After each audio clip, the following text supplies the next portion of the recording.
আপনারা দেখছেন daily bulletin news channel. আমরা রটনায় নয় ঘটনায় আছি। সমস্ত খবর দেখতে আমাদের পেজটি ফলো করুন আর ইউটিউব চ্যানেলটি সাবস্ক্রাইব করুন। নমস্কার, আপনারা দেখছেন নিউজ ডেইলি বুলেটিন। আপনাদের সঙ্গে আমি শ্রেয়া। মালদায় গাজর নয়াপাড়া মোড় রাধা গোবিন্দ মন্দির কমিটির পরিচালনায় 24 প্রহর ব্যাপী লীলা কীর্তন অনুষ্ঠান হয়। এবছর তাদের 81তম বর্ষ। এই অনুষ্ঠানে জমে উঠেছে। শনিবার নিতাই গৌর ভোগ অনুষ্ঠিত হয়। জানা গিয়েছে বৃহস্পতিবার শোভাযাত্রা ও প্রতিমা আনয়ন পূর্ণকঞ্জ জলসহ ঘট স্থাপন হয়। শুক্রবার লীলা কীর্তন পরিবেশন অনুষ্ঠিত হয়। শনিবার তৃতীয় দিন লীলা কীর্তন অনুষ্ঠান জমে উঠেছে। তাদের 24 প্রহর ব্যাপী লীলা কীর্তনের শিল্পীরা এসেছেন পশ্চিমবঙ্গের বিভিন্ন জেলা থেকে। আগামী দিন রবিবার ভগবান কৃষ্ণের অন্য ভিক্ষা লীলা। সোমবার শেষ অনুষ্ঠান রয়েছে কুঞ্জভঙ্গ মহাপ্রভুর ভোগ ও ভক্তদের জন্য নরনারায়ণের প্রসাদ বিতরণ করা হবে। নয়াপাড়া মোড় হরিবাসর কমিটি ভক্তবৃন্দরা জানান, এটা অনেক বছরের কীর্তন। আগে আমাদের পূর্বপুরুষরা করতেন, এখন বর্তমানে নয়াপাড়া হরিবাসর কমিটি ভক্তবৃন্দরা এই অনুষ্ঠান করেন। আমাদের এই অনুষ্ঠানে প্রতিদিনই ভক্তদের জন্য প্রসাদ ব্যবস্থা রয়েছে। এই অনুষ্ঠানে প্রচুর ভক্তদের আগমনও হয়।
গ্রামবাসী সবাই মিলে সবার উদ্যোগে উৎসাহে আনন্দের সহিত আমরা এই 24 প্রহর অনুষ্ঠিত করি।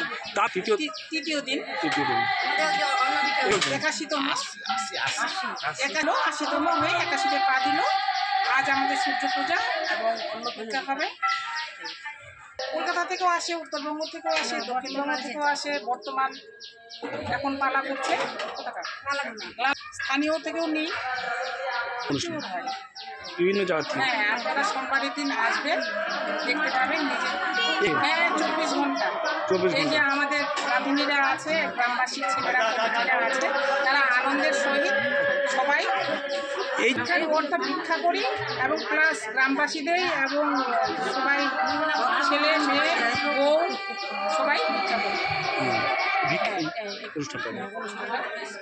আমি এখানকার সদস্য এবং গ্রামবাসী মন্দিরের পূজারী। আপনার নাম? আমার নাম রবি সরকার। গাজন ব্লকের নয়াপাড়া গ্রাম। নয়াপাড়ায় আমাদের ভক্ত গ্রামের সদস্য আছে, সবাই নিয়ে সবাই পূজায় গিয়ে ভিক্ষা করে আমরা সব এই অনুষ্ঠান আয়োজন করা হয়। 10ই বৈশাখ আমাদের প্রতিবার শুরু হয়। তারপর থেকে আমাদের 5 দিন বাজনা নিয়ে চলে। আজ তার তৃতীয় দিন। আজকে অন্নভিক্ষা শুরু হবে 3টা থেকে এবং দুবেলায় অন্য সেবা দেওয়া হয়। এখানে ব্যবস্থা রয়েছে সবার জন্য। অনুষ্ঠানের যত ভক্ত আসে সবার জন্য এটা একদম নরনারায়ণ সেবা হবে। বলছি, কততম বর্ষ আপনাদের অনুষ্ঠান? এটা 81তম বর্ষ। এখানে প্রচুর ভক্ত সব খুব আনন্দের সহিত কীর্তন শ্রবণ করেন। সবাই আনন্দের। আপনার নাম? আপনি কোন পদে রয়েছেন? আমি এখানে গ্রাম পঞ্চায়েত বর্মা মাঝবাজার।